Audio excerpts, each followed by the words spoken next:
And we're back at it. Alright, here we go. I'm gonna post in the comments section the lovely folks that we have. Oh, that's my computer because I'm pressing the wrong thing. Okay, I'm gonna make sure I get Lex's Instagram on here. I am Lex.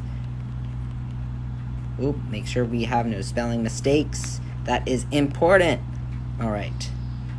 I'm gonna post. I'm gonna pin. Technology, I got you. I can do this. How do I pin? Yes. Okay. Alright. Here we go. Oh, I see Lex. We're doing this thing.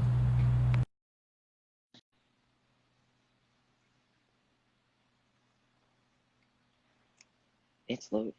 Hi. Hello. How are you? I'm Are you okay. you're How on are the you? train? Yes. How are you? I am doing well. Yeah. Not gonna lie. Tell Life is me. hard as it is for everyone, and I know. as you I may know. see, my right eye has been twitching nonstop for the past 2 days. Twitching, not twerking. I wish it would twerk. Like, give me that voluptuous, like, you know. But no, it's like literally just I'm like sorry. Yes, has a life of its own. So for if that's sure. happening, I'm sorry. No, don't Uh, apologize for any of that. Please. Please don't. Before we just dive into all of the goodness, for Yeah. folks who do not already know your fantastic self, could you Oh, please say your sure. name, your pronouns, any Sure. identity terms that you use? And Sure. although you are in transit, why don't you tell us where you are or where you are heading? Okay, sure. So I went home to Connecticut, which is where I'm originally from, to spend time with family. It's been a little rough on our end personally, so I just needed a break from the city. But I'm also headed back now to the city before 8 p.m. because there's a curfew. So I need to get my booty back to New York, Yes, we need you safe. safe and sound. So I'm on my way. I'm probably about an hour still away from New York Grand Central, and I'll Hmm. head back to Brooklyn from there. But my name is Lex, short for Alexandra, so folks call me Lex or Lexi. Two Lex Lexes squared. on. I Lex know. squared. My favorite thing Okay. ever. And I identify as mixed race. So my father's from India, my mom's Irish. So I'm both Indian and Irish, and identify as a trans woman. Yeah. Yes. And what pronouns do we use, Lex? She and her. She and her. Thank you for sharing all of that You're very important welcome. information. Sure. And so I am so happy. Well, one, I always love talking with Lex because Lex squared is like a whole nother, like, y'all ain't even ready for this. Never. So when I wanted to host this community conversation as a Pride kickoff and really dive into like the nitty gritty, what is Pride, right? Yeah. And this idea that Yeah. I just hosted Brax, one of my other friends who's in Jersey, and we're just talking about the ways in which our own experiences of having pride in our identities impact our everyday life or our jobs or our family. And Mhm. also like how does the actual pride parade or like pride month impact us as individuals who identify within the queer community. Right. And so who's a better person to talk to about queer topics than my pal Lex? So Oh, I wanted to just sure, put sure, sure, sure. all of that intense information out there and see where Sure. you wanted to take it. If you had any specific question or comment or area you wanted to address first, if you wanted to throw questions my way or dive right into a Cool. dialogue, the floor is Cool. yours. Oh, I appreciate that. So for me, I would say, so it's June, right? It's Pride Month. Pride Month is upon us. However, right, like I am sitting in deep anxiety. I'm overwhelmed with, I've taken a break from social media, so I'm just like kind of returning with you right now online. Yes. I've like stepped away for probably about, I haven't posted anything in about a week and a half. I probably won't Boundaries are continue so to. important. Yeah, I Go probably won't you. continue to for a minute just because I need a personal family stuff to like sort of like that wave to finish, and then some of what I'm experiencing and we're all experiencing right now culturally and socio-politically to like figure itself out, right? Yeah. So for me, it's a boundary, but pride for me is something that I'm just always trying to think about and analyze. For me, it's more personal. I would say Pride is a template. It's a futuristic version of what I hope to see out of my own personal life and world. So I am more prideful regarding what I hope to happen for myself in my life, which means I'm interested in eventually becoming a mom and motherhood. And I see that thing where I can either co-parent with someone or be in a relationship with someone or just do it as a single parent. But pride for me is definitely setting up my Instagram in a lot of ways to archive what I want my future daughter or person, right, to like explore and understand and figure out. So for me, it's more about the template that I want to continue to archive for eventually my own child. I want one right now. Yes. I love everything So that's where I'm at that right now. you just said, Yeah, especially this idea of archives. Archives are so big for queer they're so culture important. Yeah, and history and yeah, tradition. yeah, And yeah, when you look at pretty much yeah. any large historic event, one of the main things that the oppressor tries to do is to permanently destroy and get rid of those The archive, materials that would be exactly, in the archive. for Right? sure, So like for me as a Jewish for human, I sure, always think out about the Holocaust and the burning of all of the sure, research and the books and etc. exactly, And that's exactly, also what is happening in our society today with for sure, misinformation, with totally, bias on whether it's like news or social media, totally, the policing of specific information or trying to silence specific voices and highlight others. And in more yeah, specific terms, highlighting white supremacy over the lived totally, experience and safety of people of color totally. in our society is exactly what is happening right now. Point blank. If anyone has a problem with what I'm saying, please unfollow me. I don't need you in my life. Like, You didn't need that them to is begin with. exactly. I do not So, need any of that negativity, and I do not want to be engaging with folks who are putting that negativity, not even negativity, who are continuing to build our society on the backs of the free labor of the people who aren't who don't even have the rights that we have, right? So this whole idea of archives and needing to preserve what is actually happening, right? exactly, Like exactly, like what are the voices that we're uplifting, right? Like what stories are being told? Like sure, what does the world actually need to hear? And it's not exactly, from white supremacists. It's not from our president. I say it in quotes because that is not my president. With the dictatorship that is happening in the White House is a better way of saying it, right? go So off, I am just sorry. I'm like going off because go off, archives are just go like off. archives are so important. Like Yeah, think about zines, right? Like zine, am I saying them right? Yes, zines as like a creative platform that was one of the first ways in which queer people disseminated information about our experiences, right? yeah, Like there are so many archives just for zines too, and they are so exactly, impactful and meaningful.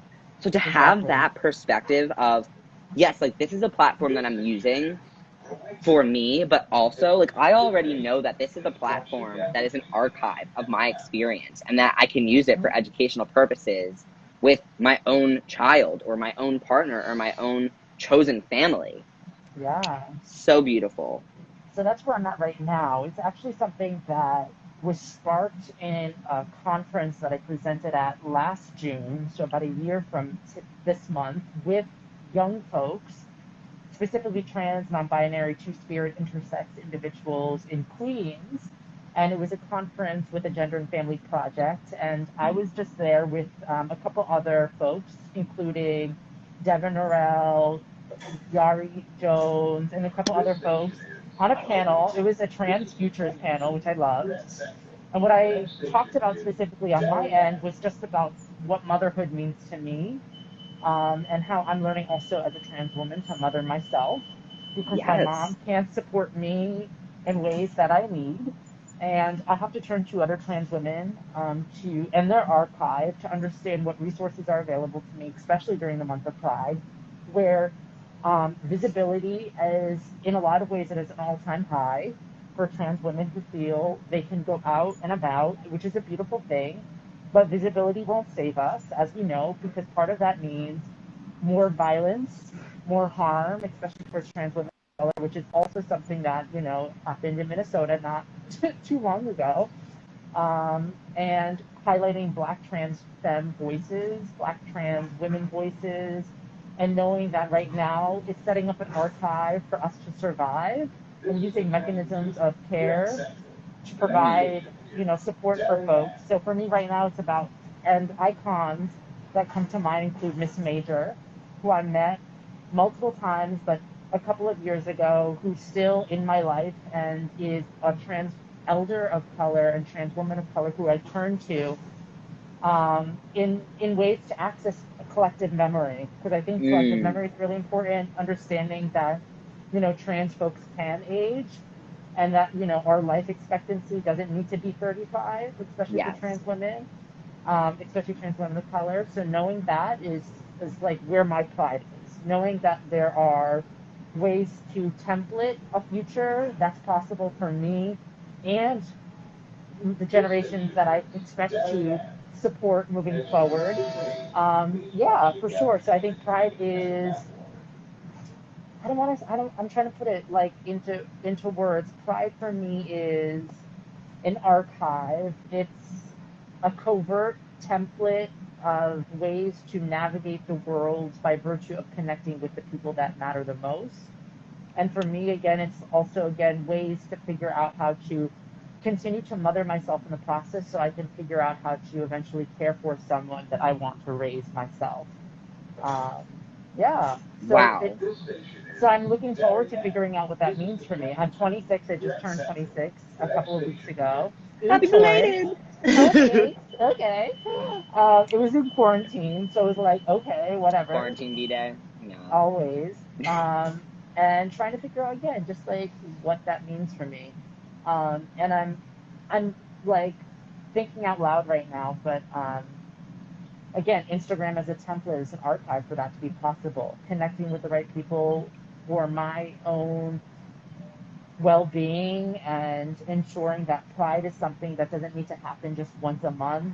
That can happen 365. It's something that, and it's also knowing that there doesn't need to, like, I can experience the opposite effects of pride. I can feel upset. I can feel sad. And those are still all valid versions of myself. That pride doesn't have to be the one way to be.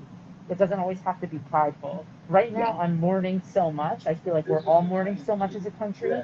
And grief is just as valid as pride. And knowing how to access grief is something that I feel like queer folks should honor and lean into as much as pride. So having grief groups, having a moment of grief or a month of grief is extraordinarily important in order to, again, access all the range of emotions that we can feel as queer people, because we are complex and we're beautiful in that complexity. So that's where Oh my gosh. So many incredible things you just said. You're incredible. Oh I'm gonna state 3 things and then decide which one we're gonna go with. But this idea that collective memory, that is so big. That collective memory in the same vein as I'm gonna use the wrong term by accident. Collective memory as well as institutionalized trauma or like the history of abuse of marginalized people. Yeah. I understand hand in hand because there are people every day who live with collective trauma from what their ancestors experienced. And that is something that impacts the lens that they use to understand society and the ways that they navigate space. Yeah. And then on top of that, this idea that queer people are constantly grieving. Trans people are constantly grieving. Black trans people are constantly grieving, right? And I could go on with so many different identities, but y'all get the point, right? But we're also, there's this double standard, there's this hypocrisy that we can't talk about mental health, right? Like, we're too strong. We've overcome too much. We're too resilient. So, like, I'm not going to talk about how I'm literally crying right now. I don't know if you can, if you can see me trying to be like, I'm right? here. But, like, we aren't providing each other spaces to grieve. We aren't providing spaces to cry and to the fact that we don't need to be this happy version of Pride every day. The grieving version of Pride is equally as valid, because not only are we suffering and are we in pain from all of the people in society who we've lost, our own community members, right? Folks who shared our identities and our lived experience and our collective memory. Yeah. But we need to be providing those spaces, whether it's like reaching out to a friend and being like, thinking of you, I love you, or seeking grief groups at your local LGBTQ organization, or sending me a DM, right? That's why my DMs are open, right? I want to be able to help people heal, to come to a better place within themselves, because life is complicated, right? Like nothing I am saying is going to show how complex and honestly how painful life can be for queer people, specifically queer trans people of color who are femme presenting or feminine or women, because our society doesn't support and love and just scream from the rooftops how fantastic femininity is, right? On the other hand, we have toxic masculinity. And so you not only addressing this idea that I want to seek this collective memory, I want to understand the ways in which it is impacting me, the ways that I understand my identity and the ways I'm interacting with people. But then also, I'm so glad that you brought up this idea that we need to grieve, right? Yeah. There's a misconception with Pride and the idea that Pride is 1 month of the year that is extremely commercialized and all that. That is also this misunderstanding. Exactly. Right. And it's supposed to be this, we throw glitter, which is super rad. Like, I would literally do that any day of the week. But, like, for the purpose of what I'm trying to say, like, we throw glitter, we wear rainbow crop tops, we show off our scars, we sing the gay songs, we watch queer performances, we go to queer bars. But that is all painting this perspective that Pride is 100% optimistic, 100% let's just be happy. And like, it's also about, we talked about collective archives, collective memories. We also need to talk about, what was I going to talk about? Historical amnesia. The idea that Pride was, and it's again a resurgence, a riot to begin with. It was not an uprising, folks. An uprising, folks. Like, right, exactly. The cops were not invited. Right, exactly. And banks weren't there. Like Chase Bank there was no floats. There was no, right. Knowing Miss Major was there. There were folks. There were people. There was bloodshed. There was violence. There was loss. There was grieving. There was everything but pride, right? In some ways, there was a gamut of emotions that were present during that time. So for me, it's also about remembering, and remembering is the idea of also bringing back together. Instead of dismembering, it's about remembering. It's about putting things back together, putting those puzzle pieces back together to paint the picture of what accurately happened. And knowing that, again, historical amnesia is another tactic weaponized against queer communities to have us believe that pride is something that we should feel, which of course it is, but again, it's something that again is used as a tactic used by corporate entities and to continue to silence the history of the uprising that happened, again, like you mentioned in your last video, about 51 years ago. Yes. And oh my God, you are just like fueling the flame within me. I'm just like so happy, because the other thing that I did not know until I was in college studying sociology and anthropology and psych and gender sexuality and women's studies. I mean, there were obviously hints and such, but before actually being in an academic setting where I got to study these different processes, who is creating history? Who's writing the textbooks? Who's creating the archives, taking the pictures, writing up the stories of events, right? It's not us. Queer trans people dying, so give me 1 sec. It's gonna take them out. Okay. Good. But this idea that we have to actively seek these archives and who our role models are in the queer trans community, who has paved the path for us because their perspective is going to be 1,000 times better than that news reporter who happened to be in, whether it was a riot in San Francisco or New York or wherever it may be. And so even this idea that who's telling us to be filled with pride? Is it our own community? Is it our role models, our ancestors, or is it the corporations that are building and what is called profiting, off of our experiences? And so I'm so glad. I just wanted to say, like, be careful of like what sources you are reading, folks. Right? Like, check your sources. If at any point possible, if you can get a source that is written by someone of the identity that you are reading about. So if you are trying to be more informed about the Black Lives Matter movement, right? Who are you reading information from? Or if we're talking about Pride, right? Pride was a riot. Okay, let's look into those archives. Let's learn the history from our people and not people who are trying to place our history potentially in the wrong lens on top of us. Right, for sure.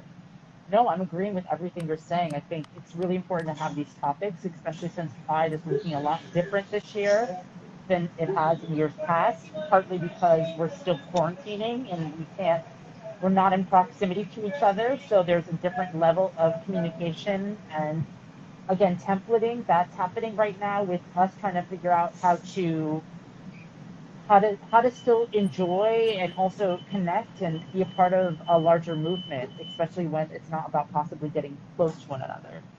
And Pride also looks different for folks who are more rural. And like rural queers, like those folks are going through a lot of different things than I am experiencing in the city of New York right now. So to know that there's archives that not only need to be centered in the experiences and the lives of those who live in the cities, but also just who are more rural and on the margins of the margins that need to be also acknowledged and validated and understood as well, for sure. Yes. Yeah. Beautiful information. You're beautiful. Oh my gosh. I'm like, yo, can we like keep talking for we always cover so much, and I know. I love that our conversation just always naturally finds the things that like need to be said, that need to be, and then I always leave our conversations with a new not even whether it's a new perspective or like being able to question things better or or feeling validated like in my pain, right? In my suffering. Good. And that's what I'm so grateful to share this space with you today. And we're just being able to be in conversation with you, and your energy always just fuels my soul. So when I need a little workup on my soul, it's gonna be very soon because life is a lot. I'll be balm for your soul for sure. I'll definitely rub some aloe vera into it. Yeah, that's what your words are. Aloe vera. Some essential oils, yes. I love it so much. Oh my gosh, Lex. So before we sign off for today, are there any messages or statements or quotes, or I'm going to leave the floor to you. Anything, if you would like to say anything, you by no means have to. The floor is yours.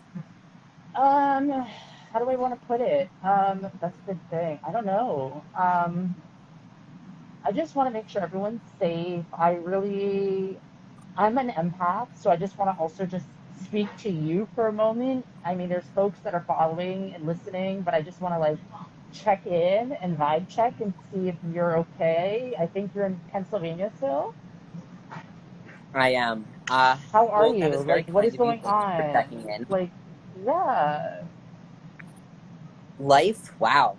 I can say that I'm doing okay. I'm doing well. Okay. I am fortunate that honestly, so many different things have been happening this past week in regards to finances, family safety, my own work, job, life.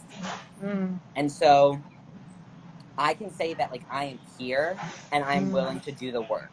The thing that actually gets me up every morning is knowing that I can support other people, but then also needing to remind myself that I need to be supporting my own growth and my own inspiration within that.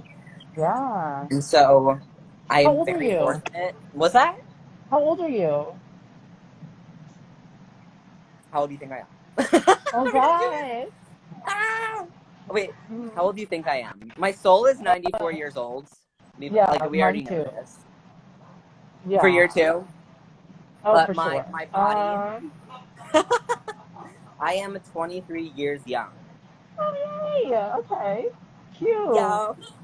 Yes, but I like truly I describe it like my soul is so old with the different things that I've Yeah. experienced. The trauma, Yeah. the fighting for my own like existence, like it has aged me. But my heart Mm. and my mind, my imagination are like 4 years old. I have the Yeah. heart and like the passion and the Yeah. imagination of a child. And so it's this fascinating mixture of I've experienced too much for someone who is 23 years old, Mm.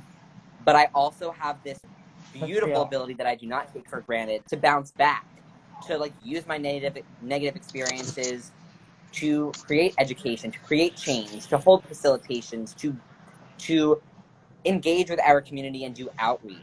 And so this is a challenging time, to say the least. Mm. Whether it was with COVID or with the rioting and the protests and us demanding for the protection and the uplifting of people of color, queer people of color, trans people of color during this time. And so I all I can say is that I'm grateful to be doing the work.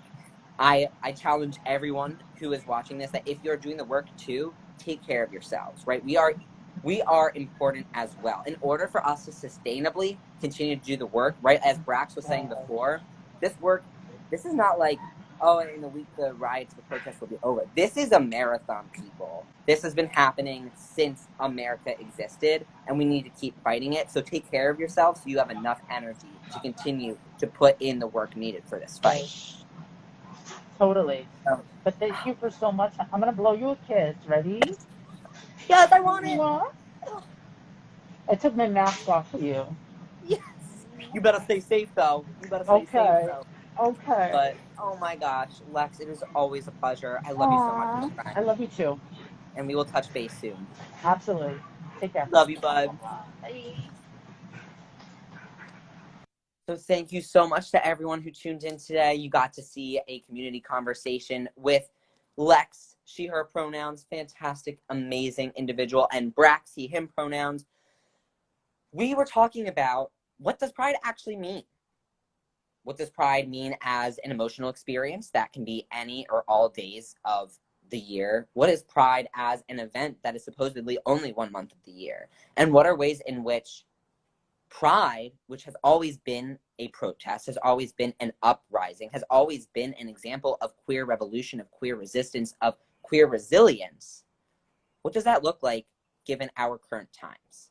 So hopefully, whether you learned something new today or got a new perspective or just got to share space with folks that share either your identity, lived experience, or your values, hopefully we created a space that was both respectful, brave, and open and vulnerable for everyone that was in, here we go, is a part of the conversation with us today. My brain has officially left my body because Lex just like blew me away with all that amazingness. And I am not talking about myself. I'm talking about Lex, who was just on because she's dope. And that is what I have for us today, my friends. Please be well, stay safe, and also remember that there are so many things that we can be doing at home. We do not necessarily need to be physically engaging in protests or riots, right? Think about folks who are engaging with populations who are at high risk. If you work at a nursing home as a physician, if you are someone who has multiple chronic illnesses or any chronic illness, right? I know that I can't go to riots because I engage with those populations. Know that you should not feel guilty, that you can do the work where you are. If that is self-education, fantastic. If that is reposting and uplifting the voices of queer people of color on social media, within your family, whatever that is, there's always an action step that we can do. And remember that actions speak louder than words. Make sure that your actions are aligning with what you want to see in the world, because we need to make that change. So I love everyone. Please stay safe and well. As always, reach out if you are in need of anything. That's why I'm here. Happy Pride, everyone. Let's remember, we question everything.